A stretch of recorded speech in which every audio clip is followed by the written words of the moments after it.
주님은 제자들과 함께 예루살렘 성전에서 이제 밖으로 나오셨습니다.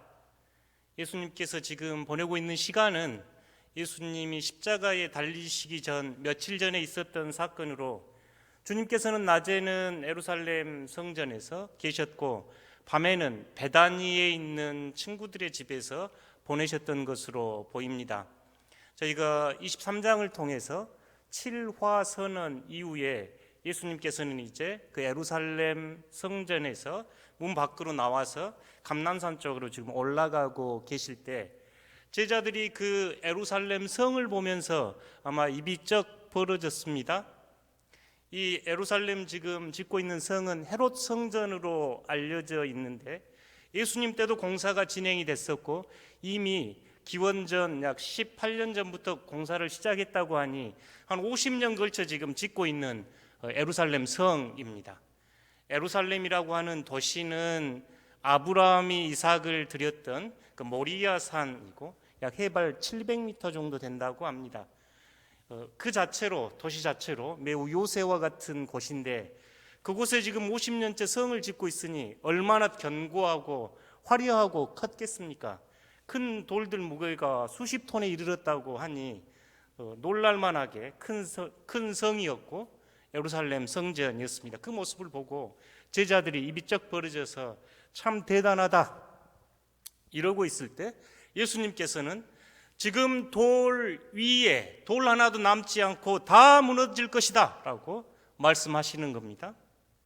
그리고 감람산 올라오셔서 주님이 앉아 계실 때 제자들이 조용히 와서 묻습니다. 이 내용이 마태복음 24장 3절 말씀입니다. 함께 읽어보겠습니다. 예수께서 감람산 위에 앉으셨을 때에 제자들이 조용히 와서 이르되 우리에게 이르소서 어느 때에 이런 일이 있겠사오며 또 주의 임하심과 세상 끝에는 무슨 징조가 있사오리까. 아멘. 흔히 저희가 요한계시록 또 다니엘, 우리가 예언서 또는 묵시록 이러는데, 복음서 안에 들어있는 묵시록이 마태복음 24장과 25장입니다.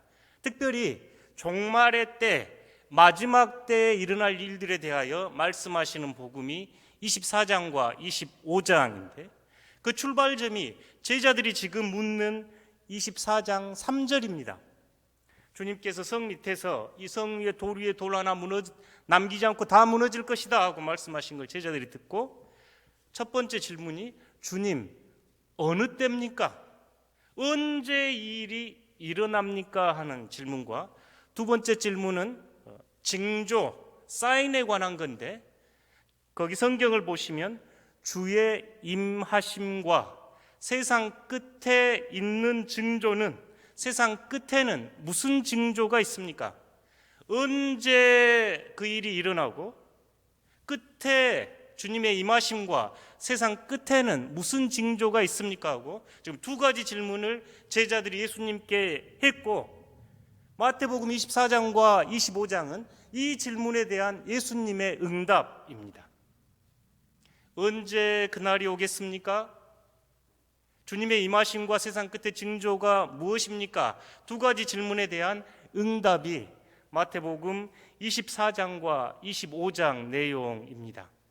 이 질문 자체가 중요한 건, 예수님께서는 이 질문에 대한 응답을 하셨고, 이 질문 안에는 저희들이 마음에 새겨야 할 구절들이 좀 있습니다. 앞에 어느 때에 이런 일이 일어나겠습니까? 어느 때에 성전이 완전히 무너지고 새로운 세상, 하나님의 완전한 통치가 언제겠습니까? 라는 질문입니다. 지금 예수님께서는 예루살렘에 올라가시면서 끊임없이 고난을 당하시고 십자가에 죽을 겁니다 라고 말씀하셨고, 제자들은 다시 오실 주님 그러면 언제 하나님의 나라가 이 땅에서 완성이 되겠습니까? 하고 때에 관해서 묻는 거라면, 뒤에 나오신 주의 임하심, 저희가 주님의 강림, 주님의 재림, 주님의 다시 오심 할 때 주님의 임하심입니다. 헬라어로 파루시아 이렇게 쓰여 있는데요, 일상적으로 잘 쓰지는 않습니다만 중요한 단어입니다. 파루시아. 신학을 하는 사람들에게 그 삼위일체가 어려운 과목이기도 하고 공부할 때 그 중요한 단어가 우시아, 한글로 본질이란 단어거든요. 삼위 하나님께서 본질적으로 한 분 하나님입니다 하는 고백이 굉장히 중요한 제 신앙의 고백인데, 이 우시아라는 단어가 앞에 파라 우시아, 그래서 파루시아입니다. 우시아는 본질이고 파라는 무엇의 곁에거든요.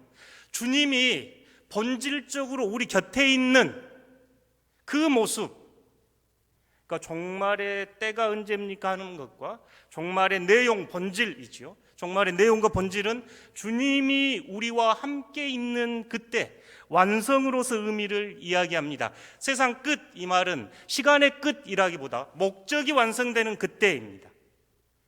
예루살렘 성전이 언제 무너지겠습니까 하는 질문과 주님께서 다스리는 그 임하심, 그 목적이 달성되는 모습은 무엇입니까? 라고 지금 묻는 겁니다.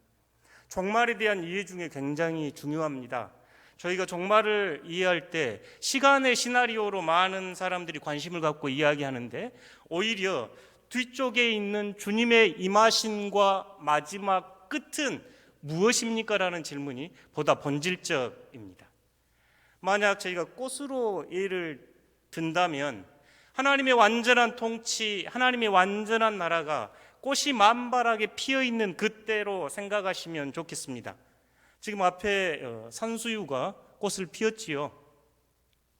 저희 공원 옆에 지금 산수유들이 꽃을 피우기 시작했고 매화가 꽃망울을 틔우기 시작했습니다.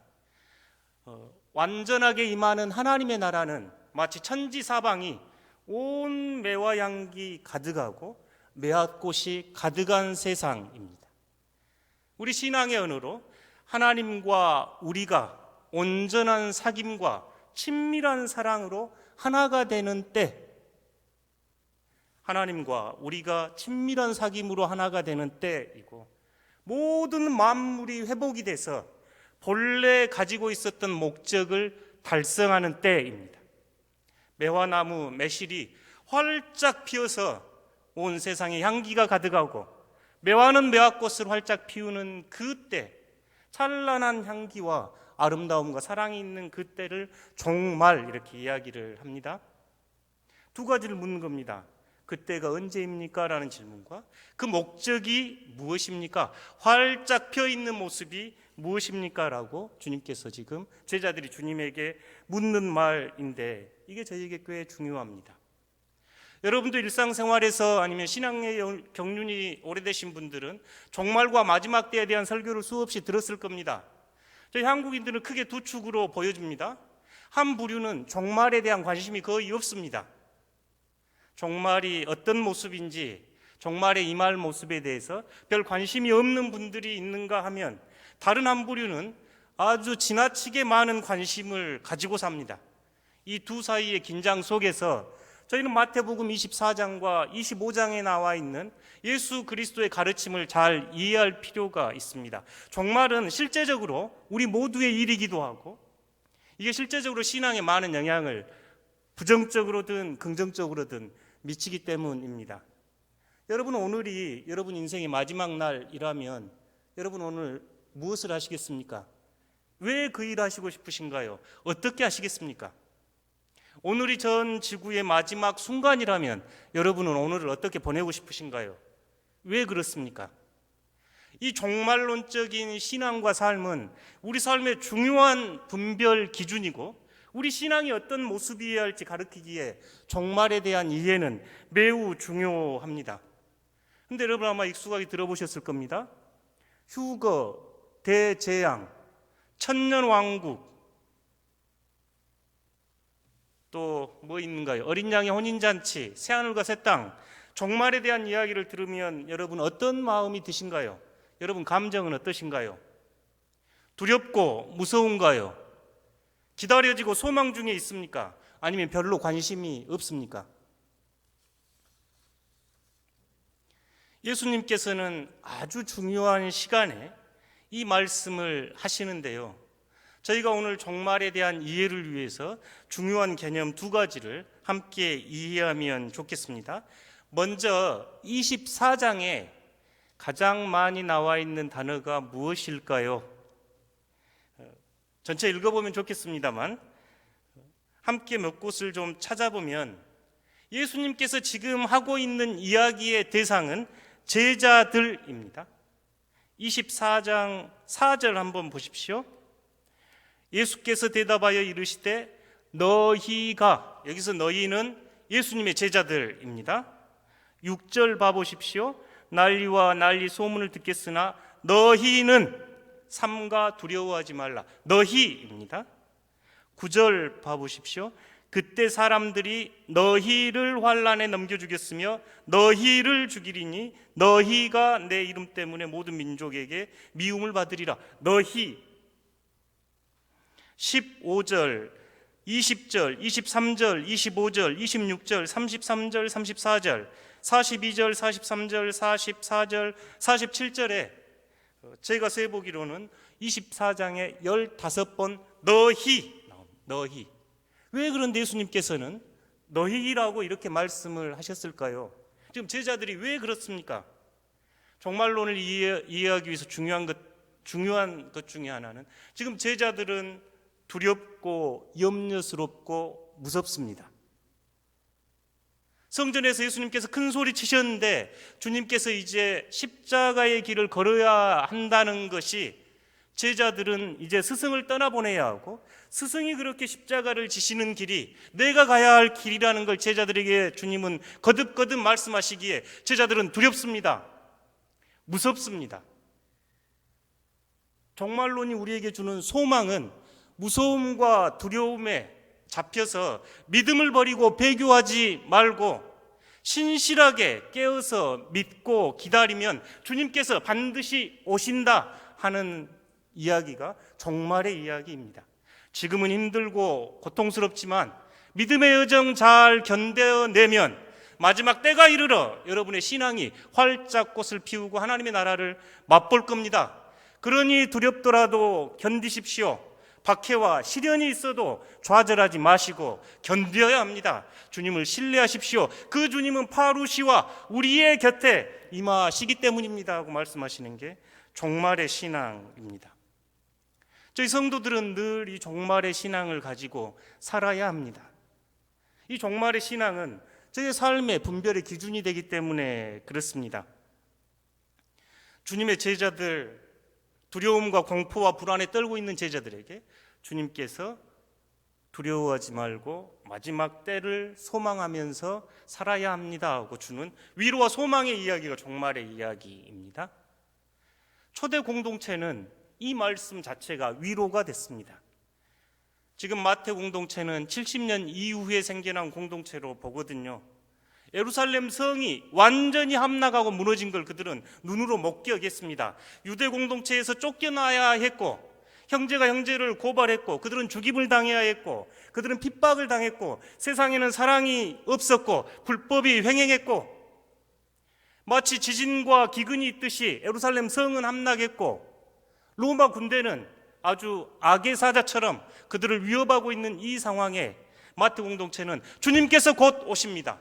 주님이 다시 오시니 소망을 잃지 말고 힘내지 마십시오 하는 이 말씀은 살아있는 신앙의 언어였습니다.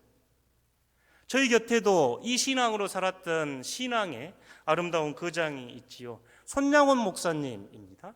산돌 손양원 목사님은 애양원에서 한센슨 환우들을 돌보셨고 또 일제강점기에 일제가 신사참배를 요구할 때 단호하게 거절하면서 징역을 살고 감옥에 계셨죠. 그때 손양원 목사님이 지은 곡으로 알려진 주님 고대가, 아마 어른들은 이 찬양 많이 했을 겁니다. 일제 어렵고 힘든 상황, 또 6.25의 전쟁과 두려움과 공포 앞에 우리 신앙의 선배들은 주님 고대가를 많이 불렀습니다. 손양원 목사님의 18번이라고 하지요. 손양원 목사님께서는 늘 이 주님 고대가를 찬양했다고 합니다. 오 주여 언제나 오시렵니까 하고 끝나는 후렴구인데요. 함께 한번 찬양해 보겠습니다.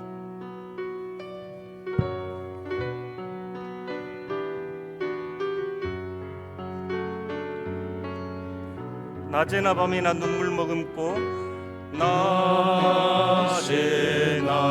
밤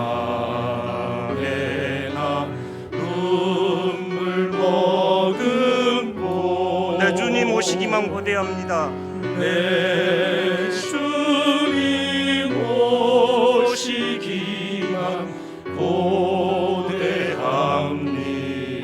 가실 때 다시 오마 하신 예수님, 가실 때 다시 오마 하신 예수님, 오 주여 언제나 오시렵니까? 오 주여 언제나 오시렵니까? 고적하고 쓸쓸한 빈들판에서 고적하고 쓸쓸한 빈들판에서 희미한 등불만 밝혀놓고 희미한 등불만 밝히어놓고 오실 줄만 고대하고 기다리오니 오실 줄만 고대하고 기다리오니 오 주여 언제나 오시렵니까? 오 주여 언제나 오시렵니까? 십자가의 길을 걷던 주님을 바라보았던 제자들도 두렵고 무서웠습니다. 초대교회 성도들도 로마 제국의 박해로부터 무섭고 두려웠습니다. 일제강점기를 보내야 했던 믿음의 선배들도 두렵고 무서울 때마다 오 주님 언제나 오시렵니까? 계시록 22장 20절에서 내가 진실로 속히 오리라 아멘 주 예수여 오시옵소서 마라나타 외쳤던 성도들의 신앙이 종말론적 신앙입니다. 주님의 오심은 늘 두렵고 불안하고 고통 속에 있는 이들에게 희망과 위로가 되었기 때문입니다. 여러분은 인생 중에 그런 날 안 계셨는가요? 오늘 밤 주님 오시면 좋겠다. 내일 아침에 눈을 안 뜨면 좋겠다. 이런 날 없으셨는가요? 오늘 밤 주님 오셔서 내가 주님과 함께 영원한 생명 누리면 좋겠다 하신 날 없었는가요? 그럴 때 여러분의 마음속에 주님 오시옵소서, 아멘 주님 오시옵소서 했던 이 마지막 때에 관한 소망은 우리를 오늘 살아가게 하는 힘이 됐습니다. 그런데 우리가 또한 종말론이 주는 부정적인 이야기도 잘 알고 있습니다. 과거에 지난 일들도 이야기를 하다 보면 서로 의견이 다르고 해석이 분분합니다. 그런데 오지 않는 내일, 미래에 관한 이야기니 종말론은 오직 하겠습니까? 다양한 의견, 다양한 생각들이 굉장히 많은 이론이 종말론입니다. 제가 큐브를 하나 들고 왔는데요. 아이들이 맞추는 큐브지요. 육면체입니다. 여러분 이거 무슨 색으로 보이신가요? 멀어서 잘 안 보이시죠? 6가지 색이 있습니다. 근데 성경 안에는 마치 지금 큐브처럼 종말론에 대해서 일정하게 정리가 된 게 아니고 마태복음 24장, 25장, 계시록, 또 다니엘 이렇게 곳곳에 흩어져 있다 보니 해석이 다양하고 의견이 분분합니다. 최소한 이 큐브를 맞춰가기 시작하면 다음 주에는 맞춰가지고 오겠습니다. 6면은 색깔이 다릅니다. 그러겠죠? 그러니까 큐브 하나만 봐도 저희들이 6가지 시각을 통해서 6가지 색깔이라고 이야기할 수 있는데 오지 않는 종말에 대한 이야기는 훨씬 더 많습니다. 다양한 견해가 있고 다양한 의견이 있는 것이 종말론인데 이게 매우 실제적이고 두렵습니다. 제가 만약 여러분 오늘 밤 세상에 끝이 옵니다. 지금 여러분 그렇게 살면 안 됩니다 하면 여러분 어떻게 행동하시겠는가요? 실제로 그렇게 이야기한 이들을 시한부 종말론 이렇게 이야기합니다. 교회 역사 안에서 이미 2세기에 중세교회에 또 한국교회는 1992년 다미선교회를 통해서 시한부 종말론의 폐해를 봤습니다. 매우 악마적이고 파괴적입니다. 그 영상 잠깐 보시겠습니다. 믿는 사람들은 하늘나라로 들려 올라가고 7년 동안의 대환란이 시작된다는 휴거가 불과 몇 시간 앞으로 다가왔습니다. 이 시간 현재 전국 시한부 종말론 교회에는 신도 8천여 명이 모여서 공중 들림을 기대하며 예배를 올리고 있습니다. 마포구 성산동 다미선교회에 나가 있는 중계차를 연결해서 교회 주변 표정을 알아보겠습니다. 최용기 기자 전해주시죠. 네, 시한부 종말론의 본거지라고 할 수 있는 서울 마포구 성산동 다미선교회입니다. 이를 시한부 종말론자들이 주장하는 이른바 휴거 시간이 3시간 40분가량 앞으로 다가왔습니다.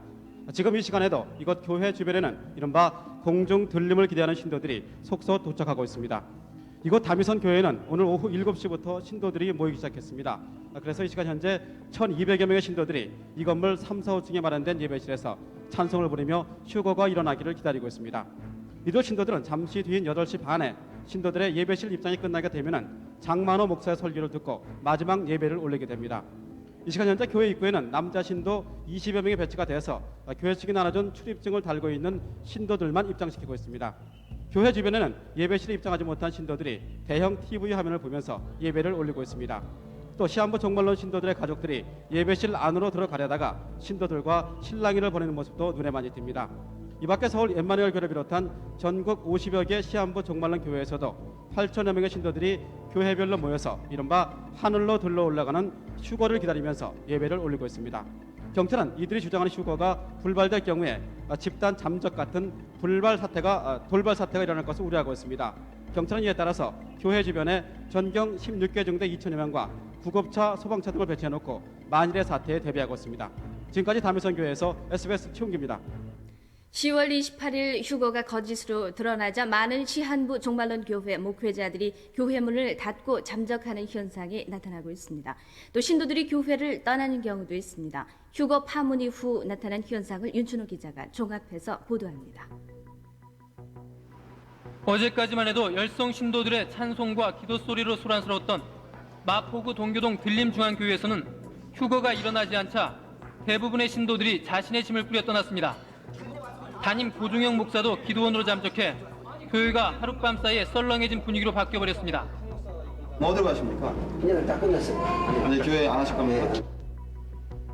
다른 시한부 종말론 교회도 휴거가 불발된 직후 소동이 있었지만 교회 문을 닫고 목회자들이 잠적해 한동안 사람들의 관심을 끌었던 시한부 종말론 교회들은 앞으로 상당수가 문을 닫거나 교세가 크게 약화될 가능성도 엿보이고 있습니다.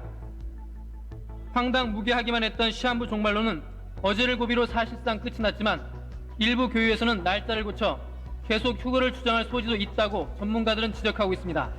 이 사람들은 그 기성교회나 사회에 대해서 반발을 하고 나온 사람들입니다. 좌절감과 박탈감 그리고 소외감이 많은 사람들이 반발을 하고 이러한 형태로 표현을 하게 됐습니다. 전문가들은 우리 사회의 황폐한 이기주의와 기성교회의 기복신앙 때문에 시한부 종말론과 같은 극단적이고 광신적인 종파가 생겨났다고 분석하고 이번 일을 계기로 휴거론이 다시 고개를 들지 못하도록 노력해야 한다는 의견을 제기하고 있습니다. SBS 여러분들 다 기억하고 계실 겁니다. 불과 20여 년 전에 있었던 휴거 사건입니다. 성경에서 한 번 나온 단어이고 19세기까지 이 단어는 신학적 용어도 되지 못했고 현재도 다양한 해석이 있는 단어를 공중으로 들려 올려가는 것이 신앙의 전부인 양 이렇게 이야기를 하고 그 신앙에 매몰된 이들이 지금 모였습니다. 직장에 사표를 내고 재산은 다 팔아서 교회에 헌납을 하고 가정에서 이혼하고 모여들었지요. 사회적 문제가 있었고 실제로 지금 생중계를 했던 내용입니다. 한국에서만 생중계를 한 게 아니고 다른 나라들까지 생중계를 했던, 그래서 종말을 아주 희극화시켜버렸던 사건이 시한부 종말론입니다.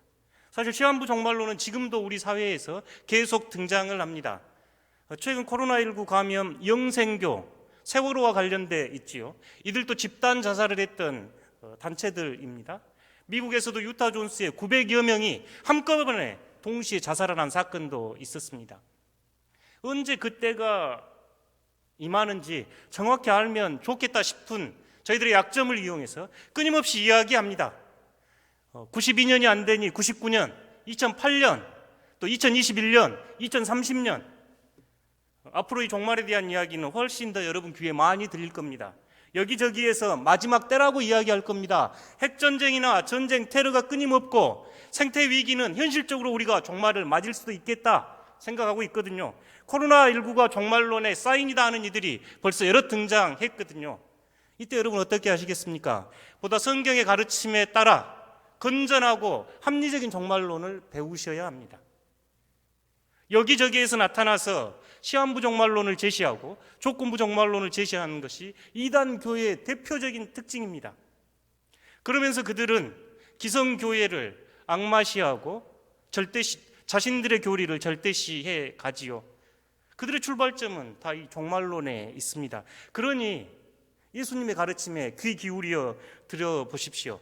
여러분이 때에 제일 관심이 많으실 텐데 성경은 뭐라고 이야기하시는지 저희가 24장 안에서 봐보겠습니다. 6절 보시면 이제 난리와 난리가 시작되는데 아직 끝은 아닙니다. 8절 보시면 이런 기근과 지진들이 있으면 재난의 시작입니다. 14절 함께 읽겠습니다. 이 천국 복음이 모든 민족에게 증언되기 위하여 온 세상에 전파되리니 그제야 끝이 오리라. 이 말씀 굉장히 강력했습니다. 바울은 스페인, 그 당시에 서바나라고 하는 곳이 세계 끝이라고, 땅 끝이라고 생각했기에 그곳에 복음이 전해지면 주님이 오실 것이라고 바울은 생각하면서 전도를 했습니다. 메이플라워를 타고 미국으로 갔던 이들은 미국에 하나님의 나라가 새롭게 건설될 때 예수님이 그들에게 오실 거라고 생각했습니다. 19세기, 20세기는 위대한 선교의 시대라고 이야기하는데요. 존 모터는 우리 시대의 전 세계 복음화를 통해서 우리 시대의 주님을 다시 맞이하자 하면서 학생들을 선교지로 동원했습니다. 우리나라에도 중요한 선교사들이 그때 들어옵니다. 우리 시대에 전 세계의 복음화의 기치를 걸고 학생들을 특별히 아시아는 땅끝으로 여겨졌습니다. 한국 땅끝으로 온 겁니다. 한국에 복음이 전해지면 예수님께서 오실 것이다 하면서 그들은 복음을 전했지요. 한국에 지금 복음이 전해지죠. 지금 일부 선교단체에서는 예루살렘과 이스라엘이 땅끝이다 하면서 그곳에 다시 복음이 전해지면, 무슬림 지역에 다시 복음이 전해지면 예수님이 오실 건데 2030년 안에 오실 것이다 하고 이야기하는 단체들도 있습니다. 사실 종말론은 굉장히 강력한 힘이 있는 동시에 굉장히 파괴적인 힘도 가지고 있으니 여러분 분별하시고 말씀에 따라 보셔야 합니다.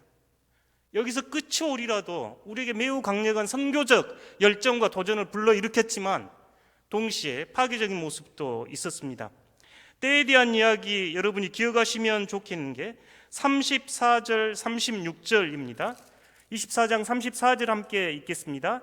내가 진실로 너희에게 말하노니 이 세대가 지나가기 전에 이 일이 다 일어나리라. 주님 계실 때 제자들에게 했던 말씀입니다. 초대교회 성도들도 그렇게 받았거든요. 지금도 많은 종말론자는 이 시대에 올 거라고 이야기하지요. 36절은 여러분 기억하시면 좋겠습니다. 함께 읽어보겠습니다.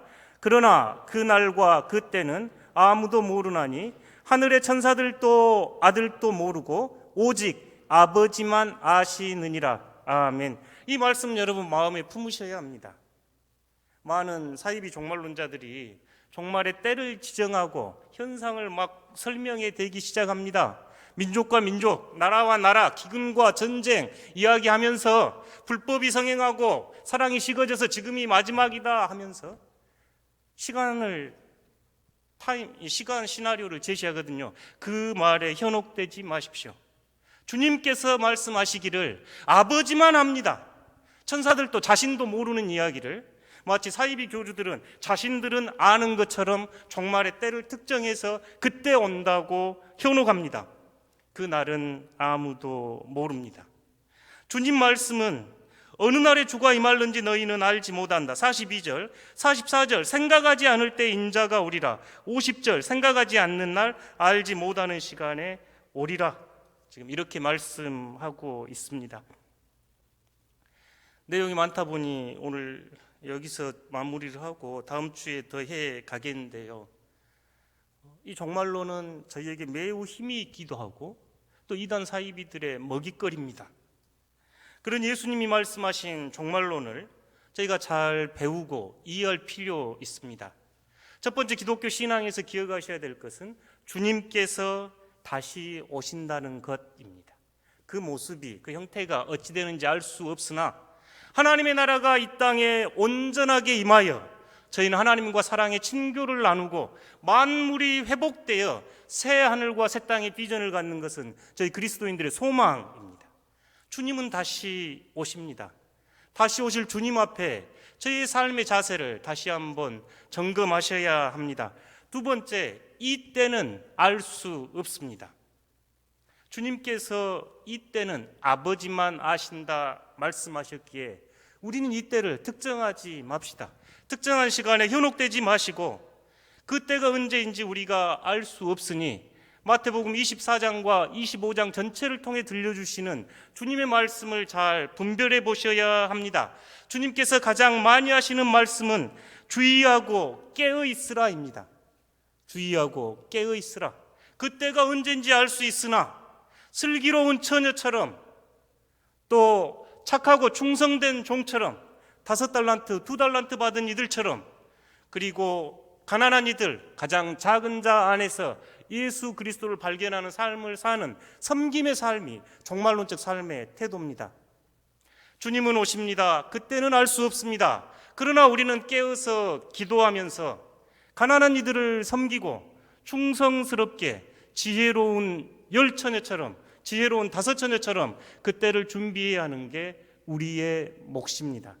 그러니 사랑하는 성도 여러분, 종말의 시대를 살아가는 이때에 주어진 자리 안에서 하나님의 풍성한 은혜와 예수 그리스도와 동행하는 삶, 성령의 능력으로 살아가는 여러분들 되시기를 축복합니다. 하나님, 주님께서 말씀하신 종말에 대한 이야기 안에서 우리가 소망을 품게 하시고 새로운 꿈을 꿀 수 있도록 도와주시옵소서.